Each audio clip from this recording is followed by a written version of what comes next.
ఏపీలో సీఈసీ దగ్గరకు రాజకీయ పార్టీలన్నీ క్యూకట్టాయి. పరస్పరం ఫిర్యాదులు చేసుకున్నాయి వైసీపీ, టీడీపీ. 6 అంశాలతో వైసీపీ, 8 అంశాలతో టీడీపీ, జనసేన ఈసీకి ఫిర్యాదులిచ్చాయి.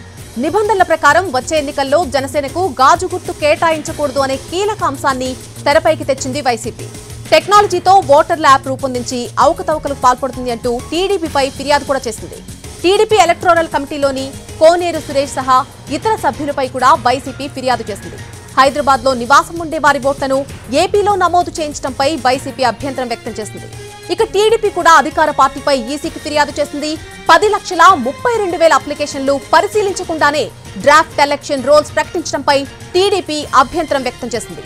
కొందరి వ్యక్తుల పేర్లతో భారీ ఎత్తున ఫామ్ 7 దరఖాస్తులు దాఖలు కావడాన్ని సీఈసీ దృష్టికి తీసుకెళ్లింది టీడీపీ. నిబంధనలకు విరుద్ధంగా ఫామ్ 7 దరఖాస్తులు చేసిన వారిని గుర్తించినా చర్యలు తీసుకోవడం లేదని ఈసీకి ఫిర్యాదు చేసింది టీడీపీ. ఇంటింటి సర్వేను గ్రామ సచివాలయ సిబ్బంది చేపట్టడాన్ని కూడా తప్పుపట్టింది. వాలంటీర్లు జోక్యం చేసుకోకుండా చర్యలు తీసుకోవాలని కోరింది టీడీపీ, జనసేన.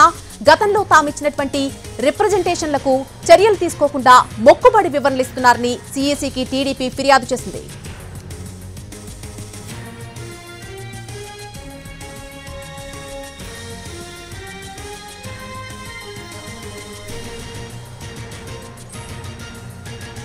ఈరోజు సీఈసీ దగ్గరకు రాజకీయ పార్టీలన్నీ కూడా వరుసగా క్యూకట్టాయి. పరస్పరం ఒకరిపై ఒకరు ఫిర్యాదులు చేసుకున్నాయి వైసీపీ, టీడీపీ.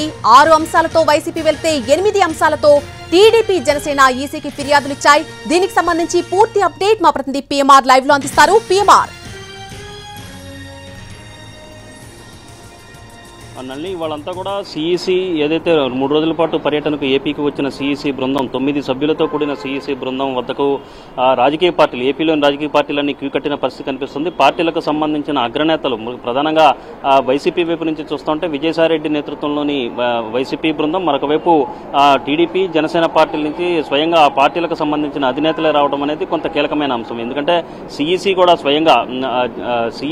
స్వయంగా రంగంలోకి దిగడం, ఇక్కడ ఎన్నికలకు సంబంధించిన సన్నద్ధత, వచ్చిన ఫిర్యాదుల్ని ఏ మేరకు పరిష్కరించారన్న అంశానికి సంబంధించి ఆయనే స్వయంగా రంగంలోకి దిగిన నేపథ్యంలో తెలుగుదేశం పార్టీ, మరొకవైపు జనసేన పార్టీలకు సంబంధించిన అధినేతలిద్దరూ కూడా స్వయంగా ఆయన్ని కలిసి వైసీపీకి సంబంధించిన వ్యవహారాల మీద ఫిర్యాదు చేసిన పరిస్థితి కనిపిస్తుంది. సో ఈ నేపథ్యంలో తెలుగుదేశం వైపు నుంచి మొత్తంగా 8 అంశాలతో కూడిన విషయాలను ఫిర్యాదు చేసిన పరిస్థితి కనిపిస్తుంది. అలాగే టీడీపీ మీద వైసీపీ 6 అంశాలతో ఒక జాబితాను తయారు చేసి దానికి సంబంధించిన ఒక నివేదిక రూపంలో, ఫిర్యాదు రూపంలో సీఈసీకి వైసీపీ ఎంపీలు విజయసాయిరెడ్డి ఇచ్చిన పరిస్థితి కనిపిస్తుంది. మార్గాని భరత్, విజయసాయిరెడ్డి వీళ్ళిద్దరూ కూడా వచ్చారు. సో ఈ క్రమంలో ఏదైతే ఒక కీలకమైన అంశానికి సంబంధించి జనసేనకు గాజు గ్లాసు గుర్తు కేటాయించకూడదు అన్న అంశానికి సంబంధించి సీఈసీకి కొంత కీలకమైన అంశాన్ని తెర మీదకు తీసుకొస్తూ వైసీపీ ఫిర్యాదు చేసిన పరిస్థితి కనిపిస్తుంది. గాజు గ్లాసు గుర్తు అనేది కామన్ సింబల్ గా ఉంటుంది. ఒక గుర్తుని అన్ని నియోజకవర్గాల్లో కూడా వినియోగించుకునే అవకాశం ఉంటుంది. కాబట్టి సో ఈ తరహా అంటే రిజిస్టర్ కాని పార్టీలకు,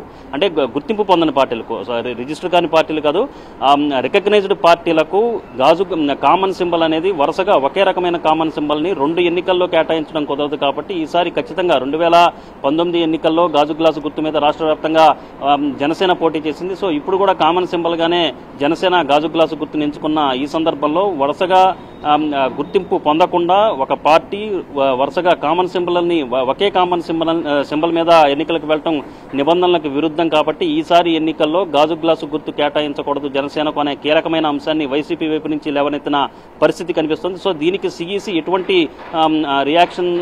వైపు నుంచి ఎటువంటి రియాక్షన్ ఉంటుంది, వైసీపీ ఇచ్చిన ఫిర్యాదును సీఈసీ ఏ మేరకు పరిగణలోకి తీసుకుంటుంది అన్న అంశం కొంత కీలకమైన పరిణామంగానే, కీలకమైన డెవలప్మెంట్ గానే మనం చెప్పొచ్చు. మరొక వైపు తెలుగుదేశం అలాగే జనసేన వైపు నుంచి చూస్తా ఉంటే మరిన్ని, అంటే ఇప్పటికే చేసిన ఫిర్యాదులతో పాటుగా ఇంకొన్ని కీలకమైన అంశాలను కూడా ప్రస్తావించిన పరిస్థితి టీడీపీ వైపు నుంచి ఉంది. ప్రధానంగా వాలంటీర్లు, గ్రామ సచివాలయ సిబ్బంది ఎన్నికల విధుల్లో ఎక్కువగా జోక్యం చేసుకుంటున్నారన్న అంశానికి సంబంధించి కూడా సీఈసీ దృష్టికి తీసుకెళ్లిన పరిస్థితి ఉంది.